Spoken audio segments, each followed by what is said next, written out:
and Goff. But then you get overtime. You get the Rams rallying back in and then falling this short, which means we've got a lot to get into because there was good and bad on both sides. There was hopes and dreams for the Rams for a minute there. And then there's Jared Goff and the Lions walking away with a victory in week 1. And what better way to break this all down, see what bets hit, see how to gauge from here on out, and talk about all the drama between all the headlines for the comebacks, the upsets, and all the drama that went down for Sunday football than to chat with myself, Kasey Hudson, and Tom Vecchio because it was a day. And to close it out with an OT thriller, and I say thriller because the Rams had a glimmer of hope there. 26-20 is where we land with this game and the closeout. Tom, the one thing that we can agree on is that the under hit. We had a lot of people wanting to take the over. They thought this was going to be a shootout. I don't blame them because of the two guys that you got at the helms leading their team. But what did you take away from this game? Well, I took away that it's still week 1, and we saw that in the first half with a lot of slow starts, not just in this game, but games across the league. And we saw a number of quarterbacks throw for less than 200 yards, which is, I would say, surprising on any week. But, it's week 1, which is why it's not surprising. So a lack of offense overall. We're going to be doing these recaps every week. Every Sunday, we're going to be doing these. And I want to make one thing clear right from the jump. Like, I want to make this actionable, where we just don't want to be talking about, like, reading off stats of what happened. I want to make things actionable, like how we can use the information that happened, how we can look at that going forward in terms of bets. Like, that's ultimately what we're here for. So I'm ready to jump in if you are.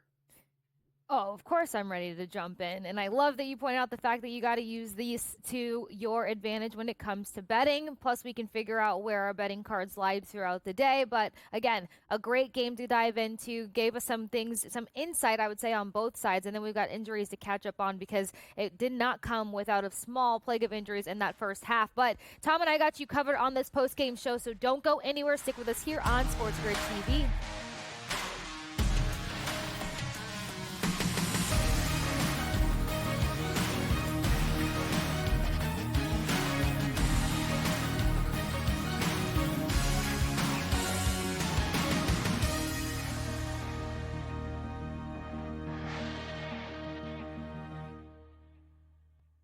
Anyone that's been to a sporting event, the atmosphere before a game, I think Game Time Decisions has that same exact atmosphere. This is our arena.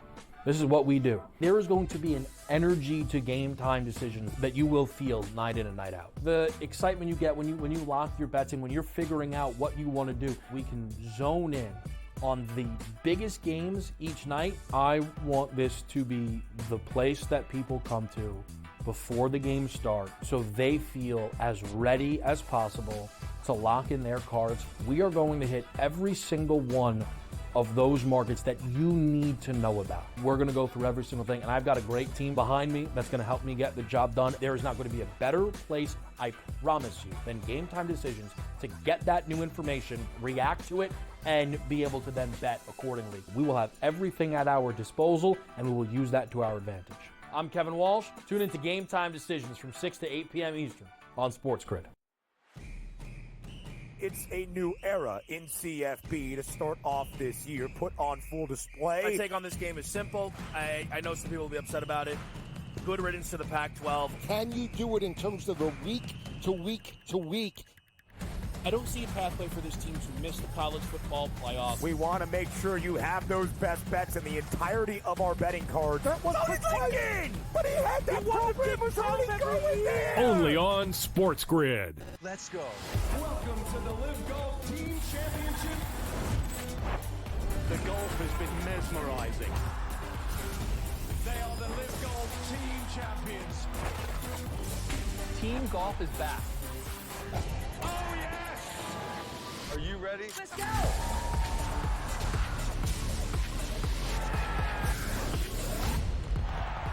That's what champions do.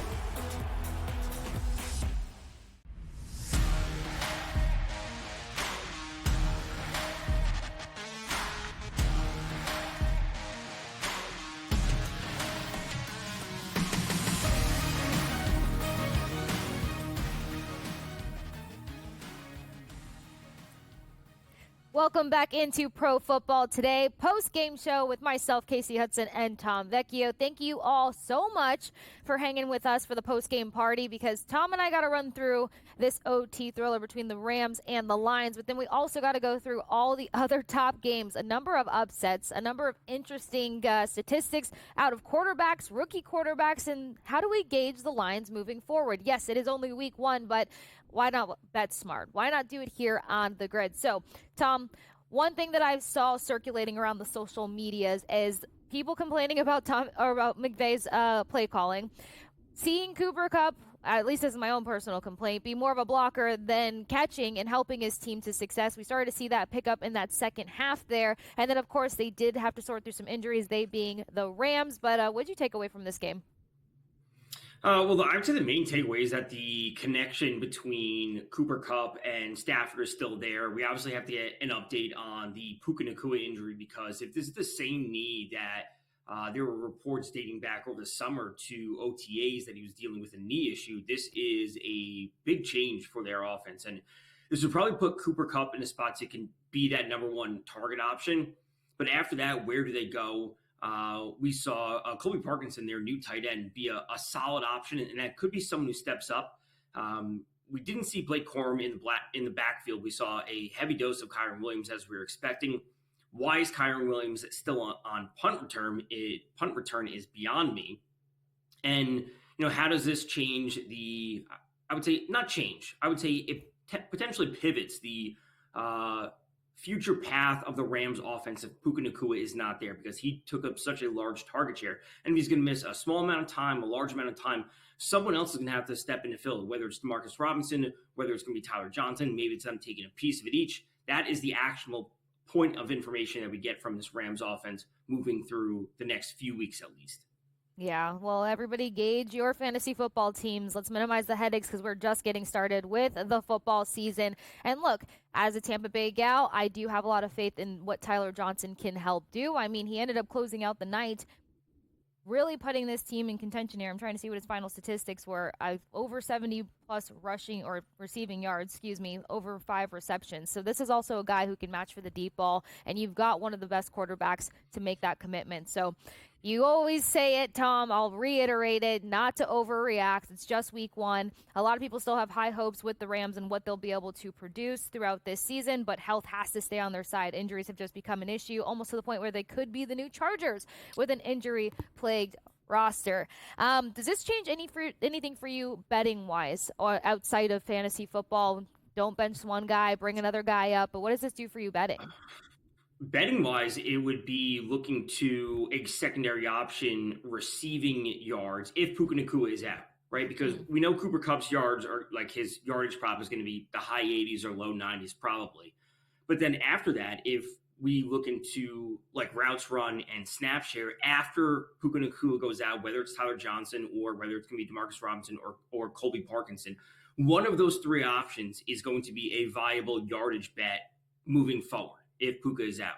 So if we do see Tyler Johnson and he's sitting in the high 20s, low 30s, Demarcus Robinson, same thing, that's the actionable piece. It's like we now have a second option outside of Cooper Kupp to look for some receiving props for.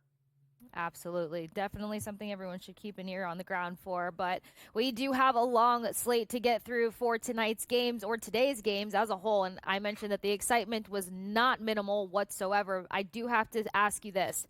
What was the most surprising game for you today? Because there's about 3 that stood out to me, but which one really was like, wow, football's back. It's Sunday.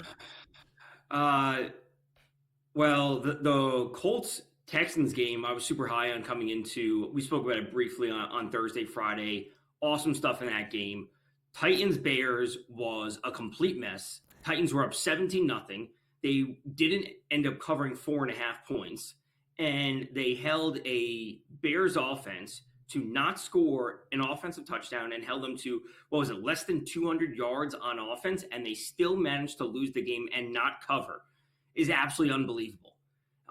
In that game, we did see Caleb Williams struggle a significant amount, and, looking at some of his baseline stats, they weren't good. When we dive into some of his advanced stats and look at, CPOE, completion percentage over expectation, that was absolutely horrible. it is just one game, one quarter, one half, one game does not define any of these players. It is about how they adjust and move forward.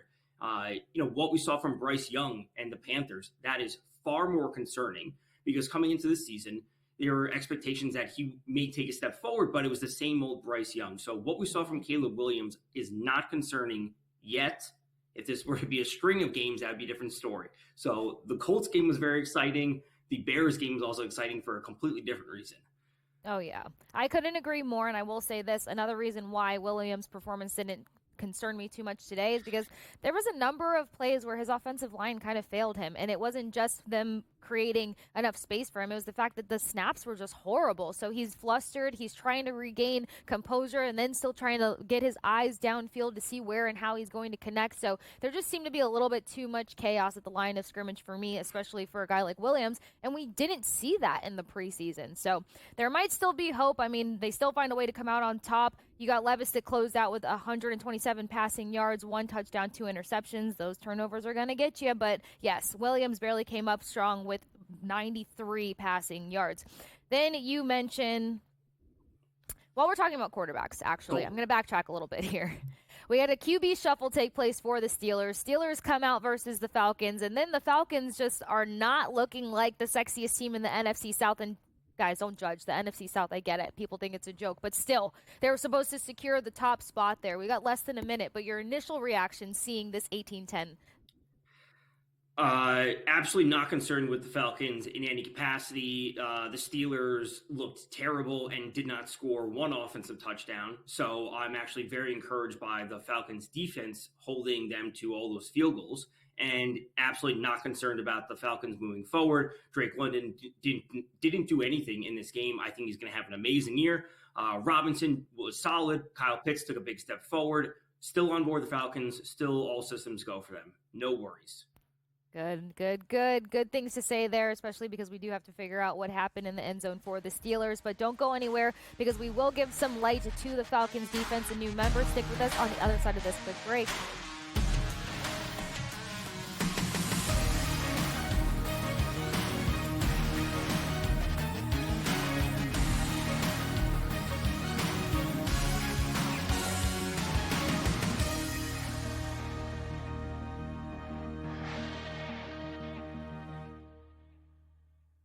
Anyone that's been to a sporting event, the atmosphere before a game, I think Game Time Decisions has that same exact atmosphere.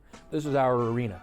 This is what we do. There is going to be an energy to Game Time Decisions that you will feel night in and night out. The excitement you get when you lock your bets in, when you're figuring out what you want to do, we can zone in on the biggest games each night. I want this to be the place that people come to before the games start so they feel as ready as possible to lock in their cards. We are going to hit every single one of those markets that you need to know about. We're going to go through every single thing, and I've got a great team behind me that's going to help me get the job done. There is not going to be a better place, I promise you, than Game Time Decisions to get that new information, react to it, and be able to then bet accordingly. We will have everything at our disposal, and we will use that to our advantage.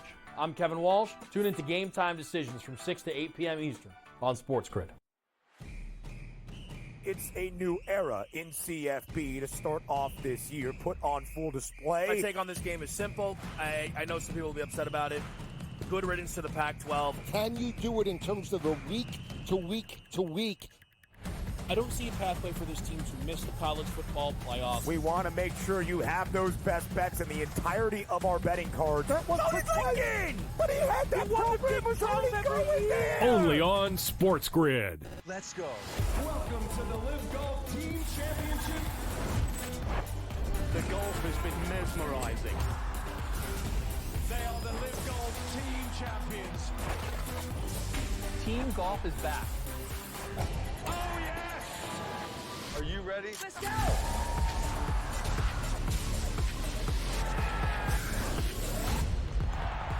That's what champions do.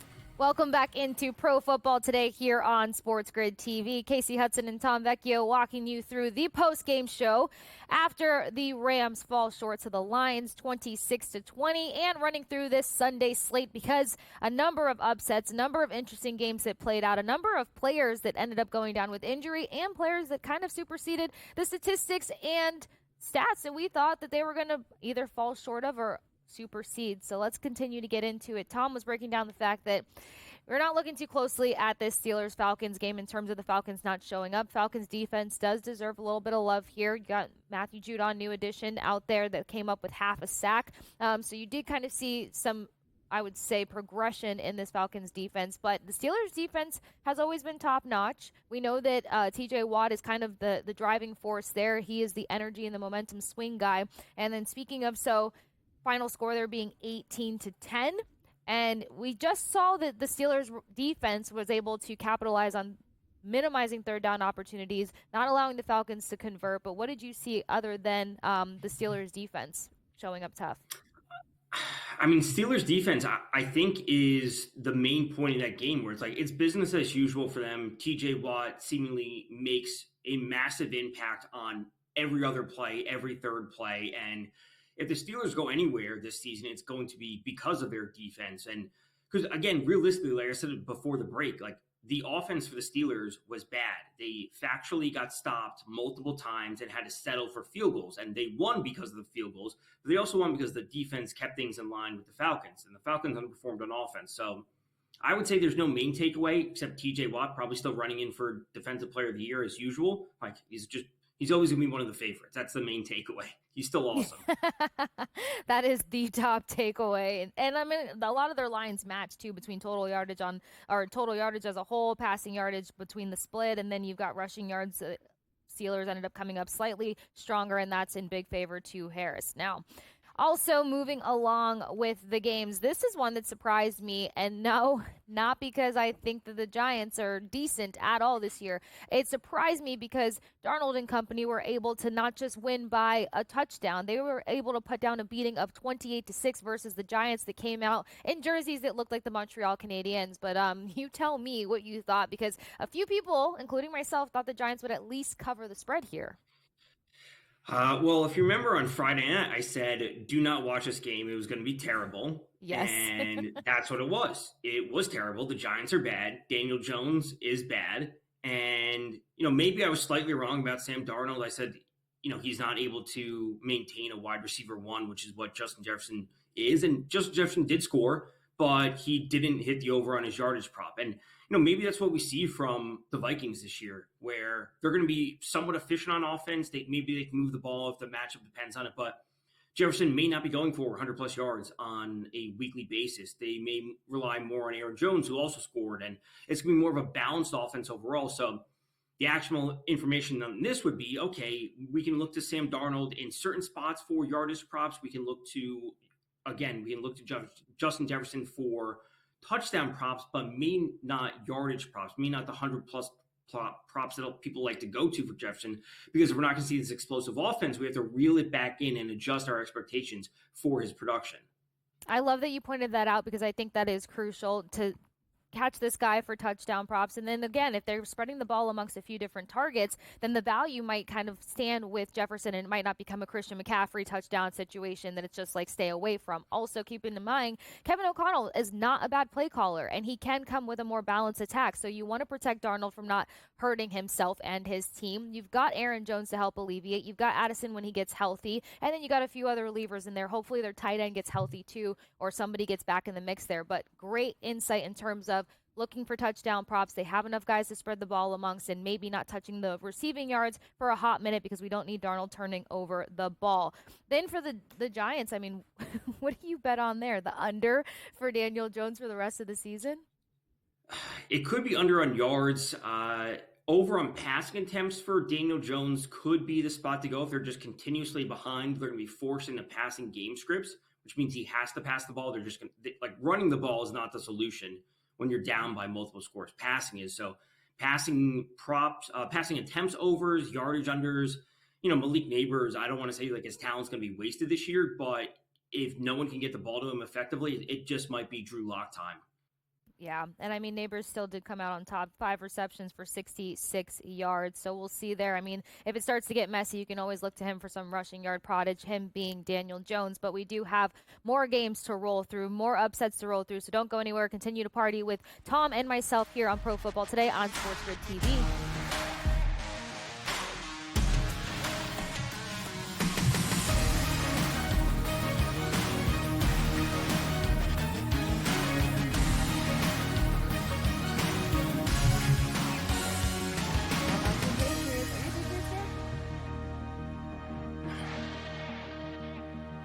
Not a fan of anyone anymore. Anyone that's been to a sporting event, the atmosphere before a game, I think Game Time Decisions has that same exact atmosphere. This is our arena. This is what we do. There is going to be an energy to Game Time Decisions that you will feel night in and night out. The excitement you get when you lock your bets and when you're figuring out what you want to do, we can zone in on the biggest games each night. I want this to be the place that people come to before the game starts, so they feel as ready as possible to lock in their cards. We are going to hit every single one of those markets that you need to know about. We're going to go through every single thing. I've got a great team behind me that's going to help me get the job done. There is not going to be a better place, I promise you, than Game Time Decisions to get that new information, react to it, and be able to then bet accordingly. We will have everything at our disposal, and we will use that to our advantage. I'm Kevin Walsh. Tune into Game Time Decisions from 6 to 8 p.m. Eastern on SportsGrid. DeMarcus Russell years, but the years that they carried Collins and Aaron Brooks and started every quarterback under the sun, and I know some people will be upset about it. Good riddance to the what was his name, the quarterback from Washington, Jason. To week. I don't see a pathway for this team to miss the college football playoffs. We want to make sure you have those best bets in the entirety of our betting cards. They're all hard. Only on SportsGrid. Let's go. I remember when my friends that were Pats fans would complain that they get knocked out and they didn't have a first round bye in the playoffs. But, the Raiders had 11 wins. It took them 4 years to get 11 wins. Shut the hell up. I don't want to hear this talk. He said all 11 wins. That's horrible. That's what champions do.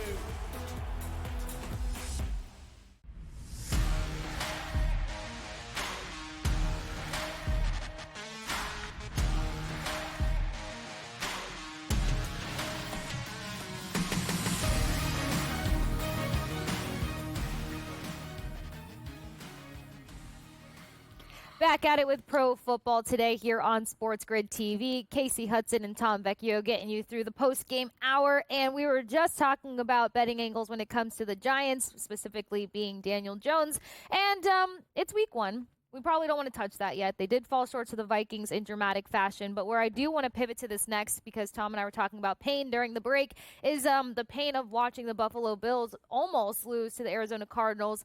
Not much going on in the first quarter for them. Arizona Cardinals in full control. You got Kyler Murray and Wilson having themselves some fun. Then the Bills start marching back in the second quarter, have a dominant third quarter, close out on top 34-28. But what did we learn from this game? Because Josh Allen is fun to watch. I know that a lot of people love the rush yard props. I mean, he doesn't come in doubtful in that range. I had him at 40-plus rushing yards, 50-plus rushing yards a number of times last year, and he continued to hit that. But, I mean, what did you take away mostly from this for Josh Allen and the Bills? He's still a dominant force, and more often than not, it's probably best to not lay minus money, minus 110 on a Josh Allen touchdown. And it's probably best to look for some combination of either 2+ touchdowns or, some amount of combined yards. Touchdowns, especially for him, are not just for him, but touchdowns overall are a bit variable, and it's not the spot that you want to go.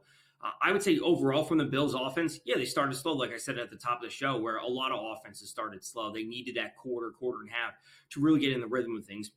They turned things up. I would say the balance that we see between their passing offense and their rushing offense is the main takeaway. Dalton Kincaid played basically no role in this game overall. Keon Coleman, the rookie, stepped up to lead the team with 5 targets. That's the main thing for the Bills. For the Cardinals on the other side, Marvin Harrison, obviously immense talent for them. 55 snaps he played today out of 61, 36 routes run. He had 3 targets, did absolutely nothing in the grand scheme of things. Greg Dortch had 8 targets, which led the team. I am not worried about Marvin Harrison being the dominant force for the Cardinals. So if at any point we can start taking overs on Harrison and unders on Greg Dortch, that is the spot to go. We should not be worried about a premier talent despite having one slow game on the road in a season opener. So no worries from the Cardinals, and James Conner continues to be awesome. Combined rushing plus receiving props for him every week. Always with Connor. But you did take the question and answer right out of my mouth when it comes to Harrison Jr., because a lot of people were thinking, what weapons outside of 2 other guys does Murray have? It has to go to Harrison all day long. And that wasn't the case. I mean, he didn't need to be the guy to come in strong for this one, but you've got Connor to be versatile out there for Murray. You've got Murray who's not afraid to put on the wheels and use his legs. McBride, I thought, would be a little bit more involved. Yes. But again, they were going against a Bills team that can sometimes, be pretty locked down in their secondary and then sometimes not show up. It's very spotty, but I'm sure we'll see more out of McBride down the stretch. I thought you were a Patriots fan. I'm so sorry for making assumptions, and my apology. I will beseech your breakdown of the Patriots coming out on top 16-10 versus the Bengals. And Higgins, I mean, is he that much of a factor? And then you have all this drama around Jamar Chase and contracts and him not being in practice and not showing up, and then he comes in and Zach Moss was mainly the guy. Jamar Chase did end up coming out with 62 receiving yards. But, I mean, what's going on with this Bengals team? Because the hopes just declined massively today. Yeah, and it's not only about what the Bengals, what happened to them today. They play at the Chiefs next week, if I remember correctly, and that could set them up to be immediately 0-2, and that changes things for their playoff ticket, their to win the division ticket, et cetera, et cetera. So, yeah, missing T. Higgins is a big part. Jamar Chase obviously was okay today, all things considered. He was on a limited snap count. The other day on Friday, I spoke about Andre Yoshivas, who was the third-string receiver, who managed to step up today, played the most snaps, and ran the most routes for the Bengals. Didn't do a whole lot with it, but at least it is good to see directionally we're right. And like you said, Zach Moss found the end zone for them and was the shining spot in the Cardinals, the Bengals offense. So it's a bit of a wait and see, because if T. Higgins is there and he's fully healthy, things will turn around for the Bengals, but it could be another slow start to the season if they're 0-2. And then for the Patriots, Ramondre Stevenson is just the answer for them every single week. And if it's going to be unders on Jacoby Brissett, because they're not going to be a high-volume passing team, they're also not going to be pushing the ball downfield, Ramondre Stevenson's going to see the ball combined 20-plus times a game. He's going to have 80-plus yards on the ground. He's going to have maybe a few in the air. We could look to him for combined rushing plus receiving, maybe a touchdown prop, because he is their best player. Absolutely. Maybe even attempts as well, because I'm sure they'll kind of target him in low depending on the defenses. And and we know that they're going to slam that one over. I do want to do a miniature look ahead, though, because considering the fact that Stevenson had 120 rushing yards versus the Bengals, I mean, Hubbard used to be pretty dominant in helping stop the run and company, but it's just not there right now. And as you mentioned, they are going against the Chiefs coming up here shortly. You got Pacheco. You got a few guys that can really rack up some mileage against this Bengals team that kind of looked a little fractured today. Yeah, I would say the one thing I'd be most interested for that matchup is will any book out there post a Xavier Worthy rushing plus receiving? Because we saw him on that end around the 21-yard touchdown, the first of his career. So if he has a modest role in the passing game, which is fine, like Kelsey was super quiet in week 1 for the Chiefs. We have to expect him to be on the rise. So if Worthy isn't going to have 2 touchdowns every week, right, especially not one in the air every single week, but a rushing plus receiving for Worthy, if the Bengals defense is susceptible, that's the line I want to see posted. Yep, that's where we got to go with that one. I thought of it immediately because last week or a couple days ago, my feelings were hurt because I had Xavier Worthy, not with rushing yards, but with receiving yards, and they just didn't give it to me. But that's totally fine. Sticking with running back and rushing yards, we've got the Texans that took out a top Indianapolis team that's looking pretty good. We know that they have a solid defense. This went toe-to-toe, 29-7, or 29-27 was the victory for the Texans. But we've got to talk about the fact that they needed to establish a run game. It was very inconsistent last year. You got Mixon coming in with 159 rushing yards and 1 tutty. Where do you navigate this Texans team? Because they're living up to the hype in my brain. Yeah, this is awesome. As someone who has a Texans future ticket on the Super Bowl and the AFC conference, I am beyond excited.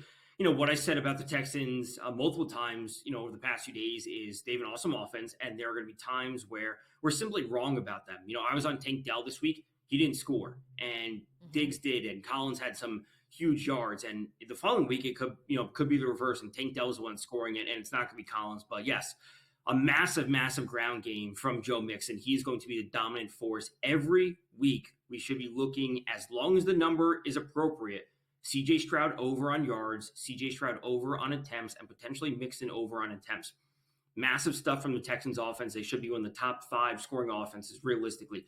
On the other side for the Colts, Anthony Richardson, obviously incredible touchdown pass to Alec Pierce, but Richardson only went 9 of 19 overall in the game. Very inefficient, also very low volume. That should be increasing as the season goes on. I think we can look to Richardson touchdown props. I would also look to continue to look to overs on yards. He had 2 long passes to Adonai Mitchell that were incomplete, but they were long 30, 40-yard passes, and they just fell a little bit incomplete. So if he can reel in the accuracy, he has the consistency underneath with Michael Pittman, and then these long, deep shots to Pierce, Mitchell, and Doolin, and that is the spot we want to. And Josh Downs once he comes back. The Colts wide receiver room is one we want to be paying attention to moving forward. Yeah, they're going to be a pretty dangerous team once they get their pieces all healthy and consistently on the same page. And something else that I probably gauge, we are going to have to cut to break here in a minute, but we'll continue the conversation on the other side. Potentially looking at Tank Dell for combined receiving and rushing yards. I mean, if he's sitting at anything between 45 to 50, today he had 19 rushing yards, 40 receiving yards, but I feel like that's something that they can continue to use in combination. Same thing with Diggs. I mean, they threw him out for a rush for a couple, for one set, and then they also had him rack up 6 receptions for 33 receiving yards. So a lot of versatility on that Texans offense, and I'm right there with you on the Super Bowl ticket as well. So we'll continue to stretch through this, as well as the other upsets and top guys in the league that performed today on Sunday Night Football. So don't go anywhere. Stick with us here on SportsGrid TV as Tom and I run you through the Sunday slate.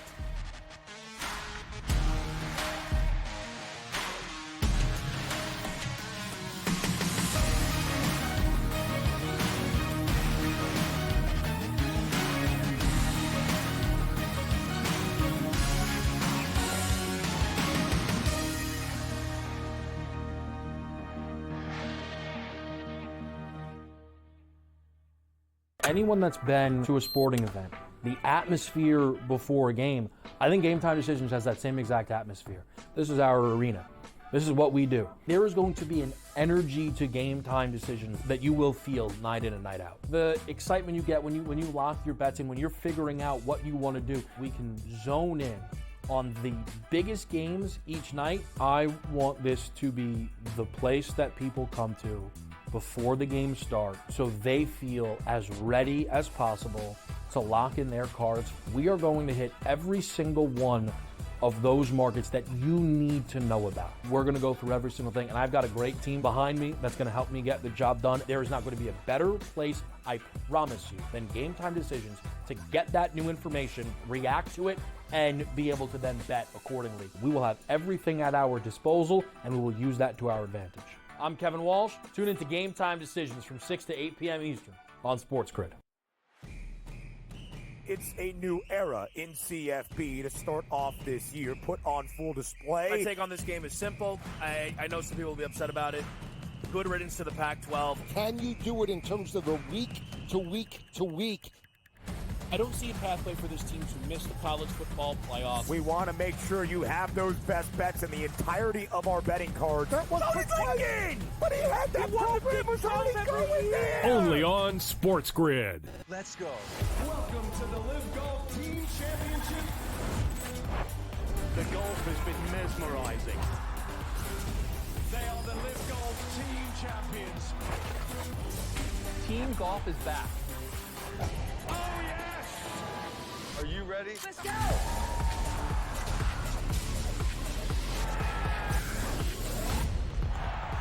That's what champions do.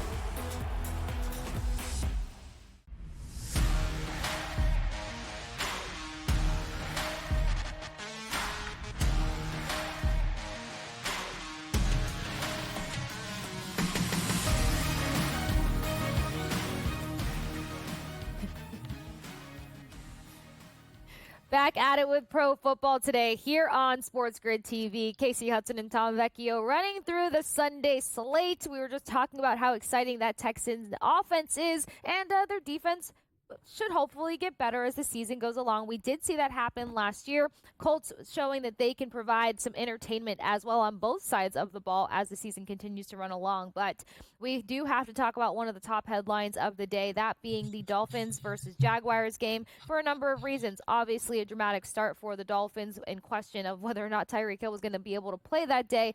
That worked out for him. And then we saw some interesting sellies in the end zone, but we also saw a massive comeback by this Dolphins team. It was a little concerning there for a second, Tom. I'm not going to lie. All drama aside, we were just seeing some weird mistakes going on from the Dolphins team that was supposed to be a lot more explosive. And then you got Jalen Ramsey, who I'm like, you just got paid, buddy. You've got to come in strong. And eventually he ended up doing that. But what did you gauge, at least starting on the Dolphins side, from this game? Yeah, interesting start to the day. It was also an interesting start to the game, like you said, but ultimately when teams don't play in preseason, this is what happens. They start off super slow, and then boom, what happens? It was a 70-yard, 80-yard touchdown to Tyreek Hill. Like, that should be happening in the first quarter. So we look to maybe Tyreek Hill, a very small sprinkle next week on Tyreek Hill first touchdown of the game, because his touchdown odds are always sitting at like minus 130, minus 140, whatever it is. We never want to be betting those. But if you have this explosive play, which they've now ironed out, they're now in, I'm going to say, full season form. We can look at that next week. So it's going to be business as usual for the Dolphins. 100 yards for Hill, 100 yards for Waddle, 300 yards for Tua. Normal stuff for them. Super slow start, great comeback, great win for them. I think they have a chance to win the division as usual. Yeah, I thought I had them as the team that was kind of being overlooked when it came to their division as well, because I feel like they made enough of the right moves defensively. But again, you get paid like Ramsey did. You need to show up like you did back in 2020 and 2021. That's the guy I need to see every single game. More importantly, I love that you pointed out the first touchdown, because outside of the drama that happened today, Hill has a chip on his shoulder. There are certain stats that he wants to hit this year. There's numbers that he wants to break, and he wants to be in the top of the conversation when it comes to the wide receiving room across the league. Kind of switching over to the other side for the Jaguars, though. They looked like they had complete control for a minute, of course, dominating that first quarter, sitting atop in the second quarter. But Lawrence came out under 200 passing yards, which I didn't expect. He closed out the day with 162 passing yards. Yeah, really, really bad stuff from the Jags in the second half. They had 4 possessions in a row that either ended in a punt or a turnover on downs. Bad stuff from them. The shining spots for them would be Brian Thomas catching his first touchdown, improving that wide receiver room with Gabe Davis and Christian Kirk, and then Tank Bigsby making his first step of like having the breakout season that we want him to have, along with Travis Etienne. So dynamic pieces from the Jags as usual surrounding Trevor Lawrence. It's like they just put together a full game. And this is what happened when they had that comeback against the Chargers in the playoffs 2 years ago, whatever it was. Mm-hmm. Where they looked terrible in the first half, and then they come roaring back in the second half.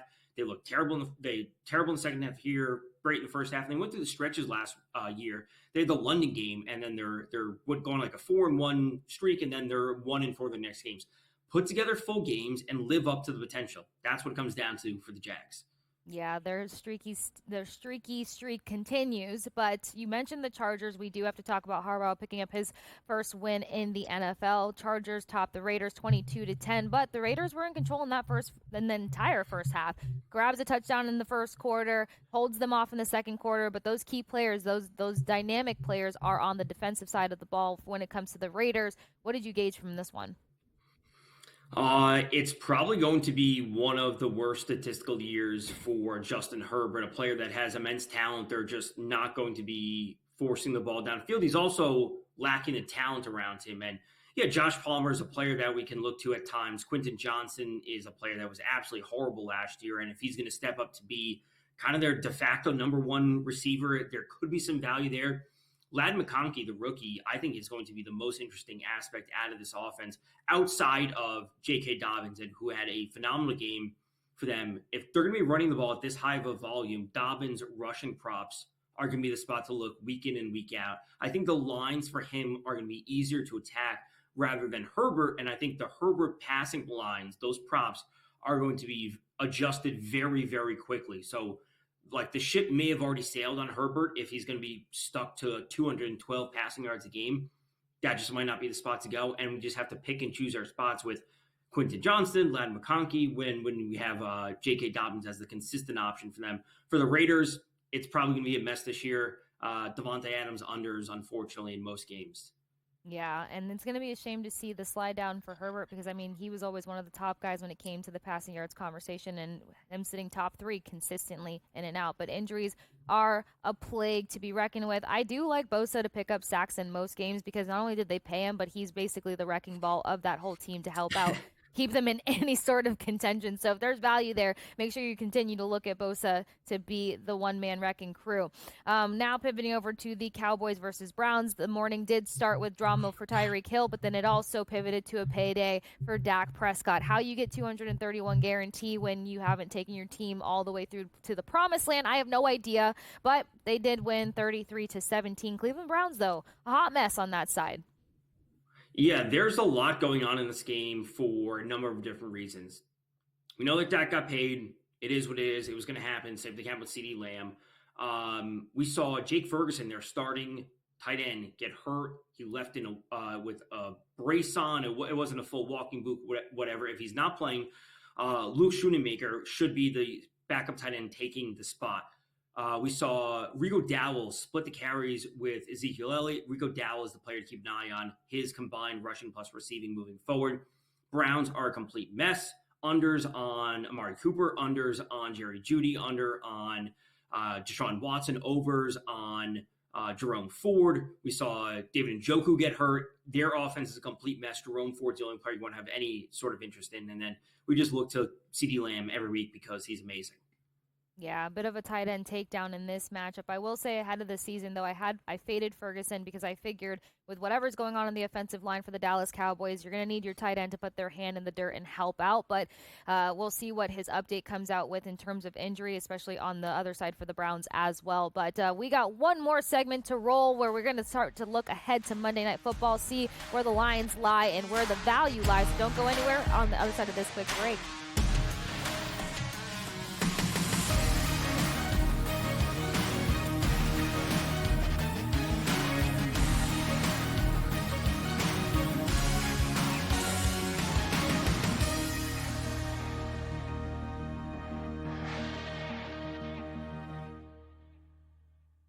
Anyone that's been to a sporting event, the atmosphere before a game, I think Game Time Decisions has that same exact atmosphere. This is our arena. This is what we do. There is going to be an energy to Game Time Decisions that you will feel night in and night out. The excitement you get when you lock your bets in, when you're figuring out what you want to do, we can zone in on the biggest games each night. I want this to be the place that people come to before the game starts so they feel as ready as possible to lock in their cards. We are going to hit every single one of those markets that you need to know about. We're going to go through every single thing, and I've got a great team behind me that's going to help me get the job done. There is not going to be a better place, I promise you, than Game Time Decisions to get that new information, react to it, and be able to then bet accordingly. We will have everything at our disposal, and we will use that to our advantage. I'm Kevin Walsh. Tune into Game Time Decisions from 6 to 8 p.m. Eastern on SportsGrid. It's a new era in CFB to start off this year, put on full display. My take on this game is simple. I know some people will be upset about it. Good riddance to the Pac-12. Can you do it in terms of the week to week to week? I don't see a pathway for this team to miss the college football playoffs. We want to make sure you have those best bets in the entirety of our betting cards. That was clicking! But he had that program was already going there! Only on SportsGrid. Let's go. Welcome to the Live Golf Team Championship. The golf has been mesmerizing. They are the Live Golf Team Champions. Team golf is back. Oh, yeah! Are you ready? Let's go!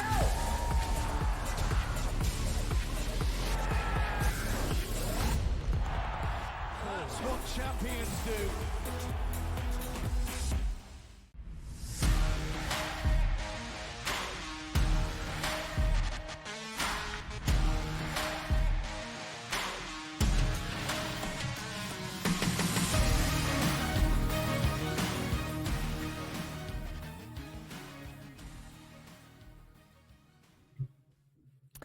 Welcome back into Pro Football Today. One more rally with Tom Vecchio and myself, Kasey Hudson. We were just talking about, the Raiders and the Chargers. We were talking about the Cowboys and the Browns. We had two tight ends go down with injuries, so we'll see what prevails for both of these squads.